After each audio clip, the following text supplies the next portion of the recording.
Oh no, no tie. What's going on, Frank? Are you slipping? Are you going back to casual? I don't know, man. Well, so what happened was, and don't get too mad at me, I had recorded a episode, a vlog, and then I started to edit it, and it was like a long video, and I was like, this didn't turn out the way I wanted it to. I think it's important that I stick to my schedule and upload when I'm going to upload on Sunday morning. I was like, I don't want to re-record this right now, and I don't want to finish editing it because it's not how I want it to be. Plus, the big thing was I have an air filter right here, and maybe you won't tell that it's on. It's on right now. I just turned it on. But the whole time I was editing, I heard it, and I was like, oh my gosh, I can't, this isn't good. So I'm going to do it. I'm going to re-record that and release it on Monday. What it was is there's this article on Thought Catalog called 16 Things to Know When Dating an INFJ. And I was basically trying to do a response video where I go through it and I say what I agree with, what I disagree with. And the interesting thing about that article is it's mostly right, but it doesn't go into like the why behind it. Like it doesn't talk about the functions or anything. So that's what that video is going to be all about. So go over to Thought Catalog or just Google 16 Things to Know Before You Date an INFJ. Read up. Read up. That's your homework so that you know the article that I'm referring to. It just wasn't good when I did it earlier. And in that procrastination video that I did last week, I talked about this project that I have to do. I haven't started on it yet, and it's midnight, and I have to go in at noon tomorrow, 12 hours from now, with it mostly finished. Sometimes when there's just something that your heart isn't in and you don't want to do, like that's how little I want to do it, is that I would rather record 2 YouTube videos that, I'm not getting paid for or anything, rather than doing this other thing that all these other people are relying on me to do. My heart isn't in this one. It just isn't. And I feel bad because it's a bunch of my close friends. Then, for some reason, I thought it would be a good idea to go on to Google Photos and start to delete all the photos of me and my ex, because we took a lot of photos, probably hundreds of them. Not nude photos, you sicko. Just when we were on a date, I would bring the camera and we'd take a ton of pictures, and we didn't live near each other, so we would send each other, selfies during the day and say, thinking of you and all that garbage. And I barely put a dent in it, and it's way more depressing than I thought it was going to be. Part of me doesn't want to get rid of the photos because you feel like if I get rid of these things that are connected to these memories of good times, what if I never have any other good times? And what if that's as good as life got was when I was dating that chick? Sometimes it's difficult to believe that there are better times ahead. And what's ironic is that if you've been through multiple relationships and breakups, you know that the next relationship tends to be better, or at least in your perspective, it tends to be better. And as soon as you start dating someone else, you kind of like forget about the last person. The heart is so fickle. It feels in some ways like my heart is being torn out to be apart from my ex, but I know that that'll go away like embarrassingly fast as soon as I meet someone else. You know what I mean? It's just something you have to endure for a while, and it's getting to a point almost where I'm like, will the sadness ever leave me? It feels like the pain's never going to end, honestly. And one thing that killed me, man, I talked in one of my videos about how I stumbled across accidentally her OkCupid profile, because now she's back on there.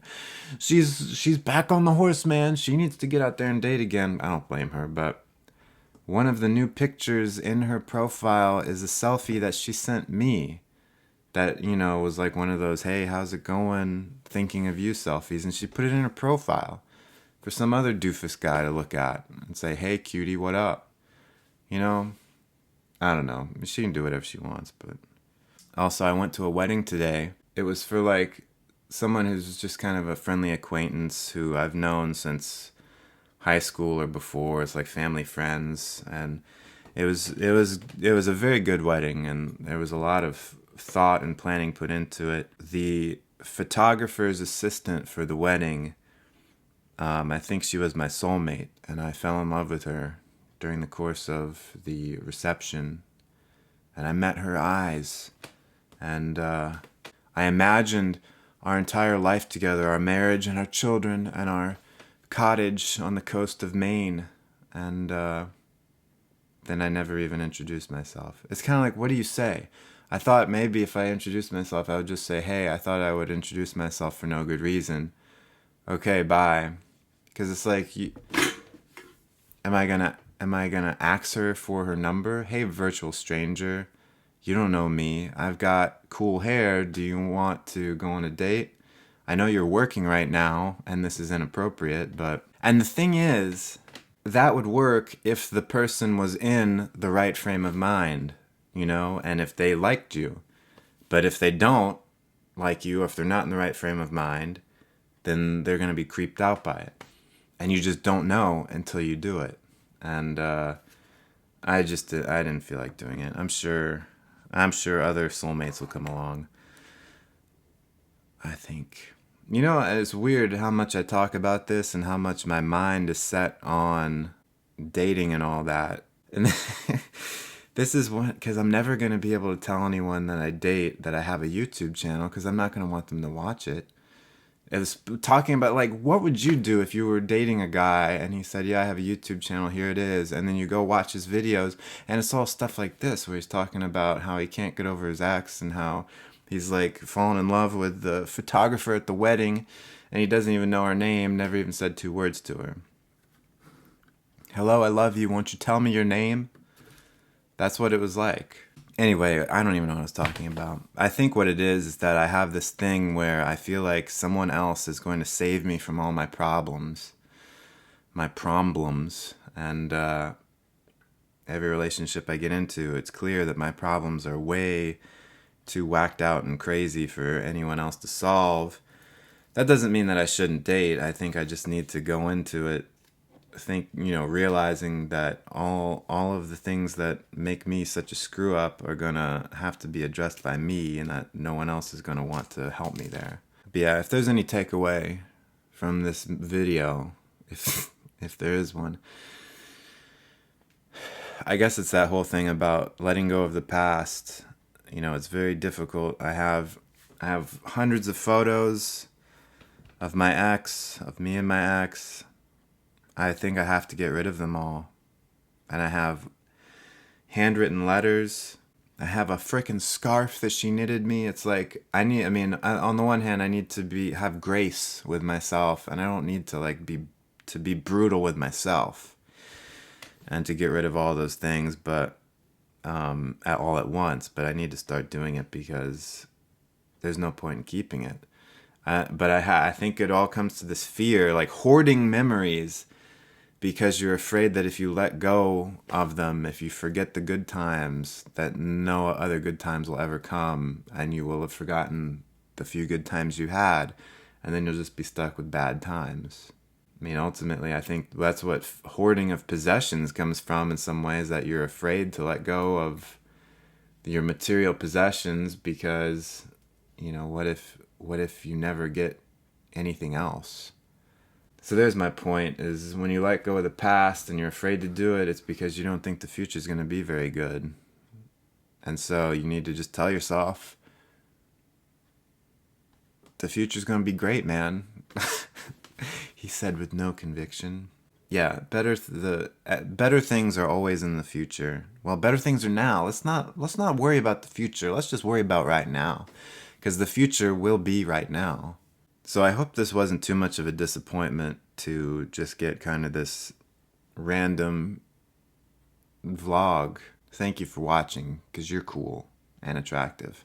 If you liked this video for some reason, give it a like, give it a thumbs up, and hit subscribe if you haven't done so already, because when you subscribe, you get all kinds of videos like this that are like peering into the window of my soul. I'll see you on Tuesday with that remade video, hopefully, unless I get so bogged down by this other stuff that I have to make another video like this where I just talk about how I feel like my life is ending. All right, well, you have a good day. Good day to you. Top of the muffin to you. See you here next time.